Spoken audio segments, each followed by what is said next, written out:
शीर्षक भैरवपुर से जाने वाली आखिरी बस। मध्य प्रदेश के ग्रामीण इलाके के बीचों बीच एक भूला बिसरा गांव है, भैरवपुर। सूरज ढलने के बाद लोग इस गांव से बचते हैं, जानवरों की वजह से नहीं, बल्कि इसलिए क्योंकि रात में वहां कुछ और चलता है। स्थानीय लोग कहते हैं, अगर आधी रात के बाद बस का हॉर्न सुनाई दे तो कभी बाहर मत देखना। सफर की शुरुआत। आरव दिल्ली का एक पत्रकारिता का छात्र था। वो भूत प्रेत पर विश्वास नहीं करता था। जब उसे 1998 में गायब हुई एक सरकारी बस की अफवाहों के बारे में पता चला तो उसने इसकी जांच करने का फैसला किया। रिकॉर्ड के अनुसार वो बस रात 12:15 बजे भैरवपुर से निकली थी और कभी अपनी मंजिल तक नहीं पहुंची।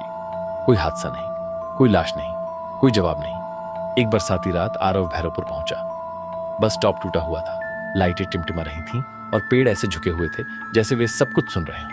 रात 12:10 बजे एक बूढ़े आदमी ने उससे फुसफुसाकर कहा, बेटा वापस चले जाओ, वो बस आज भी चलती है। आरव हंस दिया। ठीक 12:15 बजे एक जंग लगी, बस आकर रुकी। न कोई हेडलाइट, न नंबर प्लेट। दरवाजा धीरे धीरे खुला। बस के अंदर कंडक्टर की आंखें नहीं थी, सिर्फ गहरे खाली गड्ढे। यात्री कुल शांत बैठे थे, न कोई बात कर रहा था, न कोई हिल रहा था। उनके चेहरे सफेद और बेजान थे, जैसे जिंदगी उन्हें बहुत पहले छोड़ चुकी हो। आरव ने डर को नजरअंदाज किया और एक सीट पर बैठ गया। बस का दरवाजा धड़ाम से बंद हुआ और बस चल पड़ी। समय रुक गया। बस के अंदर कोई घड़ी नहीं चल रही थी।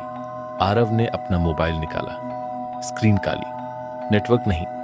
बस की खिड़की से बाहर देखा तो सड़क धीरे धीरे गायब हो रही थी। अब वहां न गांव था, न जंगल, सिर्फ घना अंधेरा। अचानक एक बच्चा बोला, भैया आप नए हो ना? आरव चौंक गया। बच्चे की आंखें सामान्य थीं, लेकिन उसकी आवाज में अजीब थकान थी। आरव ने पूछा, तुम कब से इस बस में हो? बच्चा बोला, 1998 से। आरव के शरीर में सिहरन दौड़ गई। थोड़ी देर बाद बस एक सुनसान जगह पर रुकी। कंडक्टर की भारी आवाज गूंजी, कोई भी यात्री यहां नहीं उतरेगा। एक आदमी खड़ा हुआ और चिल्लाया, मुझे उतरना है। जैसे ही उसने दरवाजे की तरफ कदम बढ़ाया, बस की लाइटें बुझ गईं। अंधेरे में एक खौफनाक चीख गूंजी।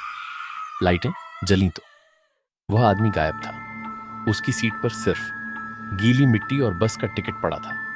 सच्चाई। डरा हुआ आरव कंडक्टर के पास गया। ये सब क्या है? उसने पूछा। कंडक्टर ने पहली बार मुंह खोला। ये बस उन लोगों की है जो अपने लालच, गड़ुस्से या डर में मर गए, जो आधी रात के बाद इसे देखते हैं, वे जिंदा होते हुए भी यहां फंस जाते हैं। आरव कांपने लगा। तो मैं कैसे बचूंगा? कंडक्टर बोला, अगर तुम्हारा दिल साफ है और तुमने किसी का हक नहीं मारा तो आखिरी स्टॉप पर उतर सकते हो। आखिरी स्टॉप। बस अचानक तेज हो गई। तेज हवा, अजीब आवाजें, खिड़कियों पर हाथों के निशान। फिर बस जोर से रुकी। कंडक्टर बोला, उतर जाओ। आरव ने आंखें बंद की और दौड़ता हुआ बस से उतर गया। सुबह आरव की आंखें खुली। वो इंडिया गेट के पास सड़क किनारे पड़ा था। सुबह हो चुकी थी। लोग टहल रहे थे। उसके हाथ में एक पुराना बस टिकट था। उस पर लिखा था BHAIRAVPUR, वन बोर्ड। आरव ने पीछे मुड़कर देखा, कोई बस नहीं। चेतावनी। आज भी भैरवपुर के लोग कहते हैं, अगर आधी रात में किसी सुनसान सड़क पर बस का हॉर्न सुनो तो याद रखें, वो सफर